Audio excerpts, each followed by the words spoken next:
What's up, everybody? Don't mind me. This episode will be shot from my car. Sorry, I just got a lot of things going on in my house. I'm not going to be able to get the peace and quiet I need. So, what better way to get it than being in your car? So, sorry about that. Let me adjust this camera. Okay, get it right there. So, in my new series, I know I was doing a lot of everything. I was all over the place, but what I'm doing now for this football season is I'm going to be talking about the NFC East. It's what my team is in. I know the most about it. You know, if it's a bigger football story, I may talk about it. You know, if it's like league wide, but for the most part, I'm going to be trying to stick to NFC East topics, NFC East predictions. You know, right now, this video right here is going to be a prediction on just the way I think the season is going to go and how I think it's going to play out. I'm not doing season predictions for this week. I may actually miss them, but next week, I promise you, I will predict every game. You know, so just work with me. I'm dealing with a lot right now, and you know, I'm still trying to bring y'all this video. I know I promised that I would bring it, and you know, I've been a little late with it, but you know, it's better late than never. So you know, let's get this rolling. Drop that, Nip. Pull up in motorcades. I got a show today. It's all I'm trying to do. Hustle and motivate. Get this going. Sorry, it's a little hot in here. I just got done working out. You may hear a little air in the background. I got my AC on. Sorry about that once again. I'm kind of hot. You know, I don't want to have my windows down and people looking at me like I'm a weirdo or something. But let's just get into it. Let's not waste any time. So I will be starting from the bottom up to the team that I think will finish last to the team with first. So the first team I will go with is the Washington football team. It's funny saying that, you know, when you've been used to calling them the Redskins so much. But when you have this team, you know, they're kind of heading in the right direction finally. You have a competent head coach. I still think as long as that owner is there, they're still not going to get much accomplished. But they're at least going in the right direction. They have a better head coach. You know, I think Haskins does have a nice ceiling. A lot of people are quick to doubt him. But, I mean, he played well at the end of the year for having third string and fourth string offensive linemen. You know, him and Terry McLaughlin, like they still got the chemistry from Ohio State. And the defensive side of the ball should be pretty good this year. I mean, then again, you know, I've seen a lot of good defenses that could be good defenses, but it really will depend on their offense. Now, they could definitely surprise some folks. I would not be surprised if they beat even Cowboys and the Eagles, you know, maybe once or twice, you know. So I'm not surprised by it at all if they do that. But, you know, I think they'll get the short end of the stick. Their team is still young on the offensive side of the ball. The defense, I think, will show us flashes. They have a very good defensive line. That defensive line is going to be held in the NFC East for years, mark my words. I know a lot of people are just laughing because it's Washington.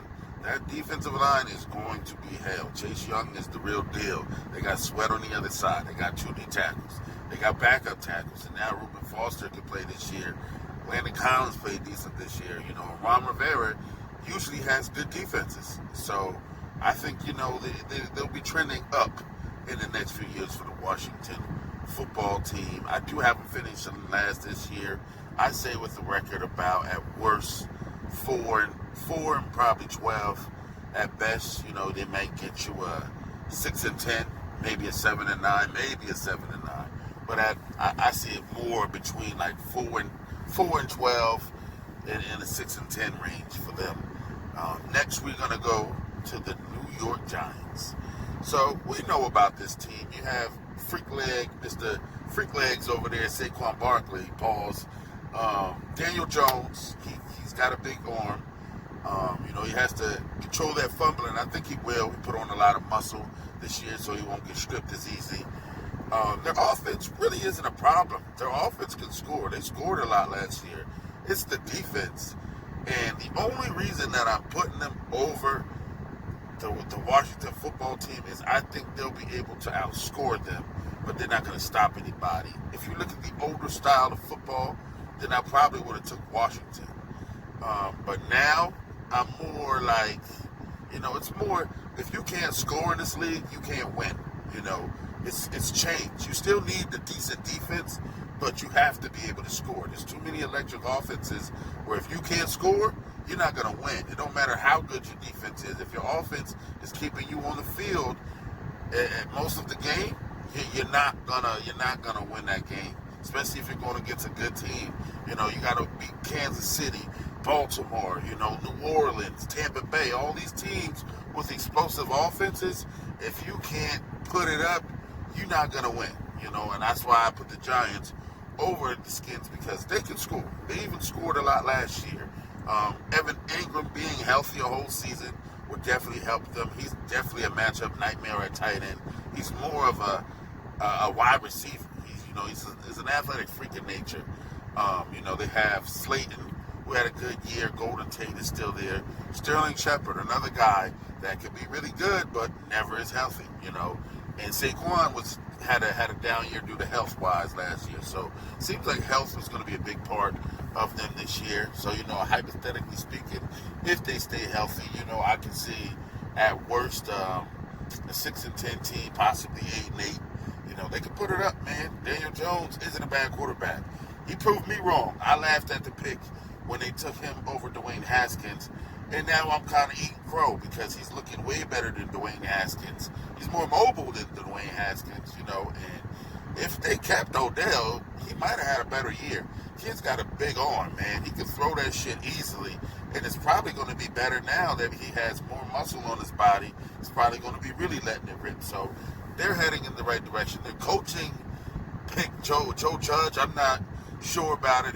I heard he's doing a lot of goofy things. The tennis balls wrapped around the defensive back's hands isn't a bad method. I've had it done in my high school. You know, people have done it because it helps the corners. Instead of you grabbing, it's teaching you to use your legs and run. You know, don't be just grabbing the wide receiver all the time, you know. And even if you get picks, you know, with tennis balls on your hand, you shouldn't be dropping the ball in the game. But, you know, defensive players always drop the ball. You know, that's why they're on their side of the ball. That's why they're not receivers. But, yeah, I think, you know, the Giants will be able to score, but I don't think that they'll be able to get over that hump. And they won't be in the basement, but they'll be at the third seed. So we move on next. A lot of people are going to say that I'm being a homer. Let me tell you this before I get into this. The next team is going to be the Eagles. I'm not being a homer. Yes, I'm a Cowboy fan, but I am one of the most non-biased Cowboy fans you can fucking find. Excuse my French. I don't like cursing a lot on this YouTube stuff because they try to monetize you and all that type of stuff. So, I specifically just don't have the Eagles winning just because of the trend of the NFC East.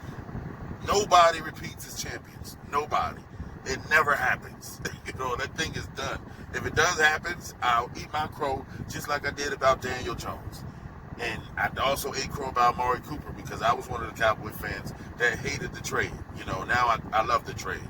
So, you know, the reason I'm saying this mainly is, you know, we know what the Eagles can be when healthy. But when are they ever healthy? You're already starting out this year. Brandon Brooks is gone. He was one of the best, if not the best, guards in the game. You know, Lane Johnson's still there. Dillard, gone. You know, he was supposed to be your left tackle. You know, that way Peters could move the guard and fill in for Brandon Brooks. Now Peters has to move back to left tackle. Alshon Jeffrey's not ready. You know, we already know the injury concerns with Carson Wentz, and he's already having back issues. And I'm telling you now, as a football fan first, I watched Tony Romo go do this same thing, and they play alike. They're both always looking for the big play. They both have mobile ability inside the pocket. Carson's a way better athlete than Romo. I will give him that. Romo was just a little shaky, crafty dude. They're always looking for the home run play. They don't know how to just take the check down. Romo started learning to do it more later in his career. But, you know, the thing about Carson is he's still young. You know, but having that back, that's the start of the decline. Once your back goes and you're a mobile quarterback that likes to throw that deep ball, it messes with you. To me, I think if Carson wants to extend his career, he needs to learn how to check down. Take the open guy that's there. the big home run play ain't gonna be there all the time. Sometimes you just gotta take the little 4-yard gain on second down. Or sometimes even if it's third down and hey, say that you're looking to get the first down. If it ain't there, it ain't there. You don't have to hold on to the ball and try to be Superman. It's only gonna hurt yourself. And from what it looks like, if he gets another injury and this kid Hurts comes in there and balls out, Carson Wentz may be done in Philadelphia. And I'm saying it here first. I know a lot of Philly fans ain't gonna like what I got to say because y'all love Carson Wentz, but you need to realize this is a business. At one time, you would never envision that Tony Romo would get his spot taken more or less by a rookie. You feel me?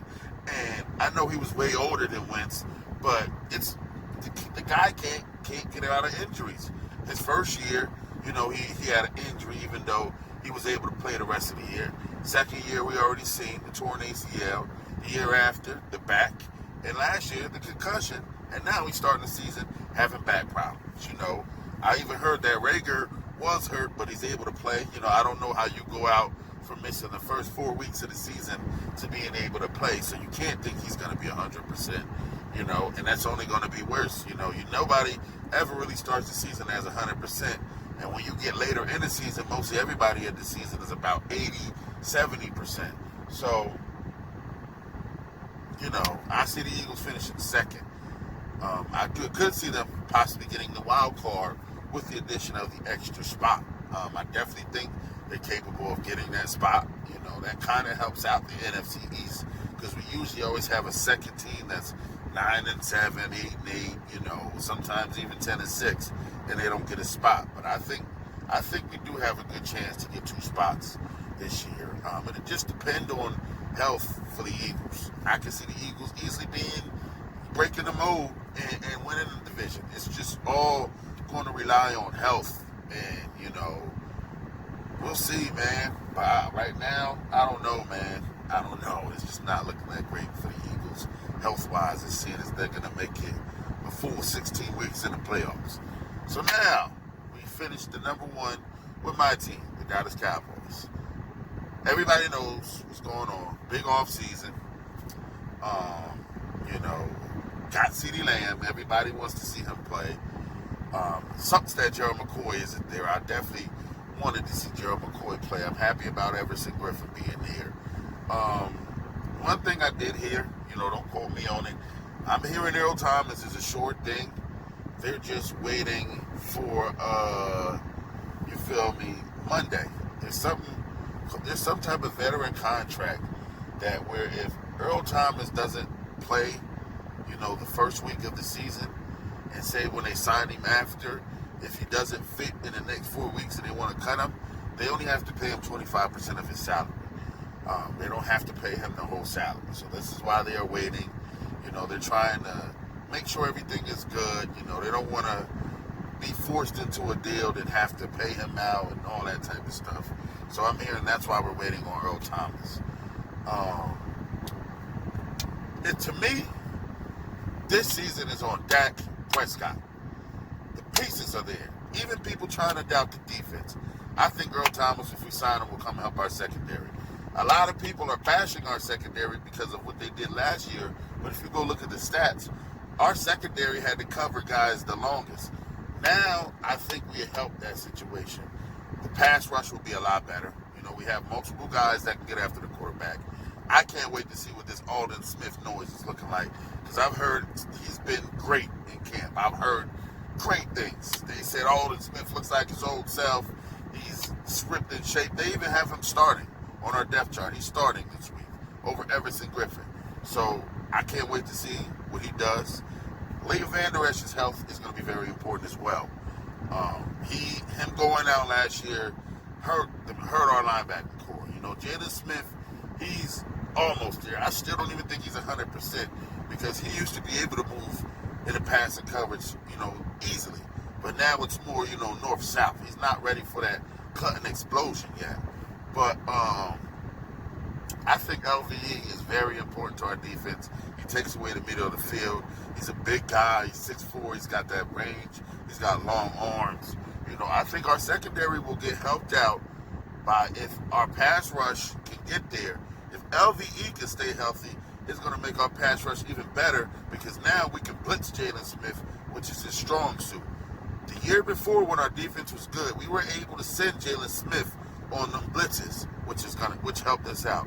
We got Randy Gregory coming back in a few weeks, so we'll be able to put different guys in there for different situations. Our line won't just be relying on 4 people the way it used to be. We can throw a lot of different guys in there, run a lot of different sets. You can even on a pass down when our team is fully set, you can have DeMarcus Law and Everson Griffin on the inside with Alden Smith and Randy Gregory on the outside. Can't no guards in the league block no damn DeMarcus Lawrence. You feel me? Let alone Everson Griffin either. So, we'll be able to get pressure on the quarterback. It's just, relying on health, man. Same thing kind of with the Eagles. The offense, I expect the offense, there should be no reason that the offense is not explosive. It's truly going to be up to Dak Prescott.